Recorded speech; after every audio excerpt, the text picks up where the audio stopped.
अब जो है हम बात करते हैं आपके पैराइटल लोब के बारे में।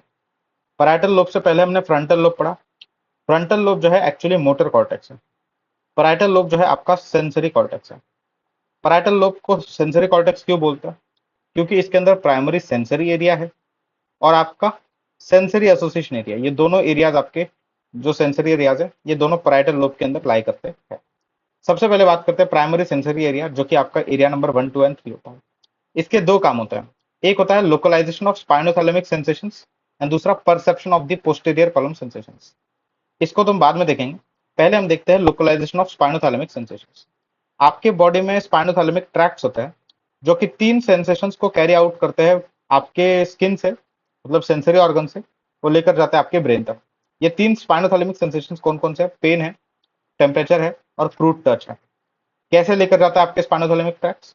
सेंसरी नर्व आती है इन सेंसेशंस को लेकर, dorsal root of spinal cord से वो एंटर करती है अंदर। स्पाइनल कॉर्ड के अंदर ही डेकोसेशन होता है, ऊपर मूव करते हैं ये ट्रैक्ट्स और थैलेमस के अंदर परसेप्शन होता है इन सेंसेशंस का। Perception of this spinothalamic sensations is कहाँ पे होता है? थैलेमस पे होता है। और फिर पैराइटल लोब में जाते हैं ये सेंसेशंस, जहां पे इन सेंसेशंस का लोकलाइजेशन होता है। तो आपको ये याद रखना है कि localisation of spinothalamic sensations occurs in parietal cortex in primary sensory area, लेकिन जो परसेप्शन है इन स्पाइनोथैलेमिक सेंसेशंस का वो थैलेमस के अंदर होता है। ठीक है? हाँ जी, ठीक है। तो अगर मान लीजिए लीजन होता है पैराइटल लोब के अंदर, पैराइटल कॉर्टेक्स के अंदर लीजन होता है, primary sensory area of parietal cortex के अंदर अगर कुछ लीजन आता है, तो फिर it will lead to loss of localisation. जो आपका पर्सन है वो लोकलाइज नहीं कर पाएगा कि सेंसेशन आ कहां से रहा है। मान लीजिए कि मॉस्किटो जो है नी पर, मतलब पैर का जो नी होता है, नी जॉइंट होता है, वहां पर मॉस्किटो बाइट कर रहा है। तो पेशेंट जो है वो उस पॉइंट को लोकलाइज ही नहीं कर पाएगा कि पेन कहां पे हो रहा है, कहां पर मॉस्किटो ने बाइट किया। उसे पेन का परसेप्शन होगा क्योंकि थैलेमस के अंदर कोई प्रॉब्लम नहीं है, पर वो पेन को लोकलाइज नहीं कर पाएगा कि कहां पर मॉस्किटो ने बाइट किया हुआ है। सिमिलरली अगर थैलेमस के अंदर कोई प्रॉब्लम हो जाता है, थैलेमस के अंदर अगर लीजन हो जाता है, तो एनेस्थीसिया हो जाएगा। एनेस्थीसिया क्यों होगा? क्योंकि थैलेमस जो है ये रिस्पॉन्सिबल है for the perception of the spinothalamic sensations. तो परसीव ही नहीं कर पाएगा पर्सन, जो पेन जो है परसीव ही नहीं कर पाएगा, तो इसलिए एनेस्थीसिया हो जाएगा।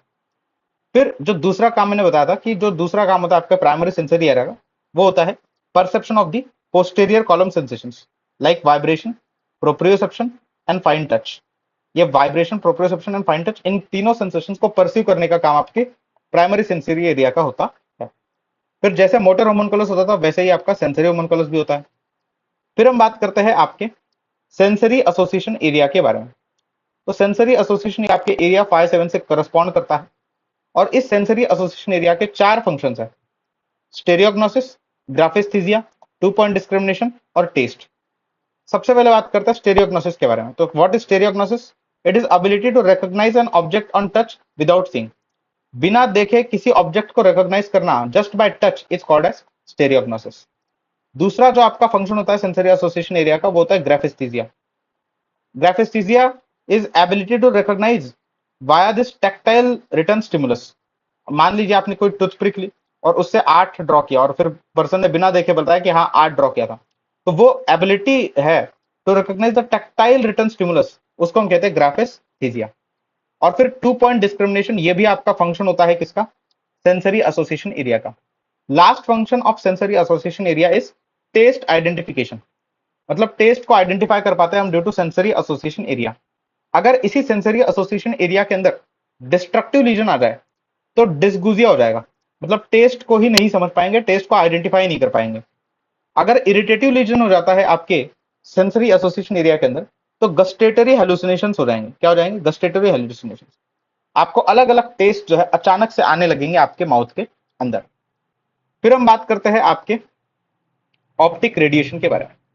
देखो ऑप्टिक रेडिएशन का क्या होता है, आपको ये पता है, आपने पढ़ा होगा ऑप्था के अंदर, कि आपके ऑप्टिक नर्व जो है दोनों आते हैं, दोनों साइड के ऑप्टिक नर्व आते हैं और ऑप्टिक कायज्मा बनाते हैं। फिर ऑप्टिक कायज्मा से ऑप्टिक रेडिएशन निकलते हैं और ऑसिपिटल लोब के अंदर जाते हैं। ठीक है? अब ये ऑप्टिक रेडिएशन जो है ये पैराइटल लोब से पास करते हैं और टेम्पोरल लोब से पास करते हैं। अगर इन ऑप्टिक रेडिएशन जो पैराइटल लोब से पास करते हैं, अगर इनमें कोई लीजन हो जाए तो आपको किस टाइप का ये देखने को मिलेगा, किस टाइप का विजुअल फील्ड इफेक्ट देखने को मिलेगा, वो इंपॉर्टेंट है। पैराइटल लोब से पास होने वाले ऑप्टिक रेडिएशन में अगर लीजन देखने को मिले तो किस टाइप का विजुअल फील्ड इफेक्ट डिफेक्ट आपको देखने को मिलेगा, वो इंपॉर्टेंट है। आपको देखने को मिलेगा पाई ऑन द फ्लोर टाइप वाला विजुअल फील्ड इफेक्ट, और ये कॉन्ट्रालैटरल साइड पे होगा। जिस साइड का मतलब मान लीजिए अगर लेफ्ट साइड का ऑप्टिक रेडिएशन गया है तो आपको राइट साइड में विजुअल फील्ड इफेक्ट जो है देखने को मिलेगा। जैसे अगर आप यहाँ पर देख सकते हो कि लेफ्ट साइड का डिफेक्ट है, तो ऑब्वियसली जो है आपका राइट साइड का, आपका जो राइट साइड का ऑप्टिक रेडिएशन होगा इसमें लीजन आया होगा। ठीक है, ठीक है। और बाकी डिटेल में इसके बारे में तो आप ऑप्था में पढ़ोगे, न्यूरो ऑप्था में। फिर हम बात करते हैं एंगुलर गायरस। ये भी आपके पैराइटल कॉर्टेक्स में होता है, नंबर 39 और area number 39 and area number 40। ठीक है। अब एंगुलर गायरस दो होते हैं, एक लेफ्ट एंगुलर गायरस होता है, एक राइट एंगुलर गायरस होता है। लेफ्ट एंगुलर गायरस के तीन काम होते हैं, एक ही काम होता है एक्चुअल में, कि वो स्टोर करता है इमेजेस को। लेफ्ट एंगुलर गायरस क्या करता है, स्टोर करता है इमेजेस को, और ये एसोसिएटेड होता है with reading, calculation and naming fingers. Naming fingers, calculation and reading के साथ एसोसिएटेड होता है और इमेजेस को स्टोर करता है। ठीक है। फिर हम बात करते हैं कि अगर इस लेफ्ट एंगुलर गायरस के अंदर कोई लीजन हो जाए तो क्या होगा, तो फिर आपको गर्स्टमैन सिंड्रोम हो जाएगा। अब ये गर्स्टमैन सिंड्रोम कैसे होता है वो समझाते हैं। देखो, पहली बात तो ये सारी चीजें प्रेजेंट रहेगी गर्स्टमैन सिंड्रोम के अंदर due to lesion in the left angular gyrus. पहली जो चीज होगी वो होगी डिस्ग्राफिया। डिस्ग्राफिया का मतलब क्या है कि ना बंदा जो है वो लिख पाएगा ना पढ़ पाएगा, no reading no writing. Dyslexia, learn ही नहीं कर पाएगा, कभी कभी कुछ समझ नहीं पाएगा ना कुछ लर्न कर पाएगा। जो तारे जमीन पर मूवी थी उसमें जो बच्चा था वो डिसलेक्सिक ही था। ए कैलकुलिया, कैलकुलेशंस नहीं कर पाएगा बंदा अगर लेफ्ट एंगुलर गायरस के अंदर लीजन है तो। फिंगर एग्नोसिया, कौन सा फिंगर कौन सा है वो आइडेंटिफाई नहीं कर पाएगा अगर लेफ्ट एंगुलर गायरस के अंदर लीजन है तो। राइट टू लेफ्ट कंफ्यूजन, ऐसा इसलिए होता है राइट टू लेफ्ट कंफ्यूजन क्योंकि जो पर्सन है जिसको लेफ्ट एंगुलर गायरस के अंदर लीजन होता है उसको सारी मिरर इमेज देखने को मिलती है। अगर राइट साइड में डोर है और लेफ्ट साइड में वॉल है, अगर राइट साइड में डोर है और लेफ्ट साइड में वॉल है तो पेशेंट को ऐसा दिखाई देगा कि लेफ्ट साइड में वॉल है और राइट साइड में डोर है, तो वो दीवार से टकरा जाएगा ये समझ के कि वहां पे डोर है। तो राइट टू लेफ्ट साइड का कंफ्यूजन आपको होता है अगर लेफ्ट एंगुलर गायरस के अंदर लीजन होता है तो। और इन सारे फीचर्स को हम मिलकर क्या बोलते हैं, गर्स्टमैन सिंड्रोम कहते हैं। फिर हम बात करते हैं कि अगर राइट एंगुलर गायरस में लीजन हो जाए तो क्या होगा। देखो, अगर राइट एंगुलर गायरस के अंदर लीजन हो गया तो होगा एनाइसोग्नोसिया।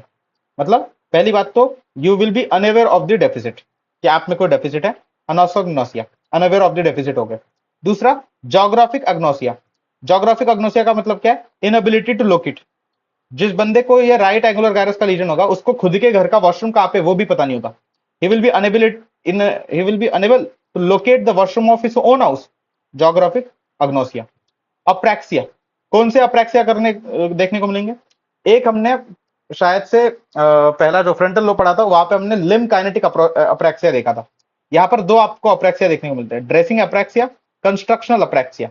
ड्रेसिंग अप्रैक्सिया मतलब inability to align body axes with dress axes, नहीं पहन पा रहा शर्ट, क्यों, due to dressing apraxia. Constructional apraxia मतलब क्या, inability to copy simple geometric patterns. ये पैटर्न कॉपी करने को बोला, ऐसे ऐसे कॉपी किया, तो ये कंस्ट्रक्शनल अप्रैक्सिया हो गया। फिर इन अप्रैक्सिया का जनरल मीनिंग क्या था, inability to perform skill task. अगर ड्रेसिंग नहीं कर पा रहे तो ड्रेसिंग अप्रैक्सिया, अगर सिंपल ज्योमेट्रिक पैटर्न्स को कॉपी नहीं कर पा रहे तो कंस्ट्रक्शनल अप्रैक्सिया। फिर जो लास्ट आपका राइट एंगुलर गायरस लीजन अगर हो गया तो लास्ट डिफेक्ट जो आपको देखने को मिलेगा that would be a hemispatial neglect. और ये सबसे ज्यादा इंपॉर्टेंट है, सबसे ज्यादा एग्जाम्स के अंदर पूछा जाने वाला है जो है वो यही है, हेमिस्पेशियल निग्लेक्ट। इसको समझने से पहले थोड़ा पहले नॉर्मल समझते हैं। नॉर्मली क्या है ना, जो भी आप विजन लेते हो, जो भी इमेज आप अपने आंखों से देखते हो, ब्रेन जो है उसको अपने हिसाब से ओरिएंट करता है, इसको हम कहते हैं विजुओ स्पेशियल ओरिएंटेशन। और ये विजुओ स्पेशियल ओरिएंटेशन जो है पैराइटल कॉर्टेक्स के थ्रू होता है। किसके थ्रू होता है, पैराइटल कॉर्टेक्स के थ्रू। तो पहले तो नॉर्मल बताते हैं हम, ये आपका लेफ्ट साइड का पैराइटल कॉर्टेक्स है, ये राइट साइड का पैराइटल कॉर्टेक्स है। जो लेफ्ट साइड का पैराइटल कॉर्टेक्स होता है ये राइट स्पेस से सिग्नल लेता है, जो लेफ्ट साइड का पैराइटल कॉर्टेक्स होता है ये राइट साइड से सिग्नल लेता है। तो वही जो आपका राइट साइड का पैराइटल कॉर्टेक्स होता है ये राइट एंड लेफ्ट दोनों साइड से, राइट एंड लेफ्ट स्पेस दोनों स्पेसेस से सिग्नल लेता है। अगर मान लीजिए there is lesion in the left parietal cortex, अगर लेफ्ट पैराइटल कॉर्टेक्स में लीजन है तो आपका जो राइट है इसके अंदर तो लीजन नहीं है, ये नॉर्मल है। तो राइट पैराइटल कॉर्टेक्स जो है ये लेफ्ट एंड राइट दोनों स्पेस से सिग्नल ले लेगा, इसलिए कोई डेफिसिट आपको देखने को नहीं मिलेगा, क्योंकि दोनों स्पेसेस से जो राइट ने सिग्नल है वो ले लिया, क्योंकि राइट आपका पैराइटल कॉर्टेक्स जो था वो नॉर्मल था। लेकिन अगर आपका लीजन जो है वो राइट साइड में रहा, राइट साइड के पैराइटल कॉर्टेक्स में अगर लीजन है, तो लेफ्ट साइड का तो नॉर्मल रहेगा, और लेफ्ट साइड का जो है आपका पैराइटल कॉर्टेक्स वो सिर्फ और सिर्फ राइट स्पेस से सिग्नल लेता है। तो जो लेफ्ट साइड का स्पेस है वो अब किसी को सिग्नल दे ही नहीं सकता, तो इसको हम कहेंगे हेमिस्पेशियल निग्लेक्ट, कि जो लेफ्ट साइड है ये अब किसी को सिग्नल दे ही नहीं पा रहा, क्योंकि जो लेफ्ट साइड का पैराइटल कॉर्टेक्स होता था ये सिर्फ और सिर्फ राइट स्पेस से ही सिग्नल लेता था, ये मैंने पहले ही बताया था आपको। ठीक है, इसे हम कहते हैं क्या, इसे हम कहते हैं हेमिस्पेशियल निग्लेक्ट।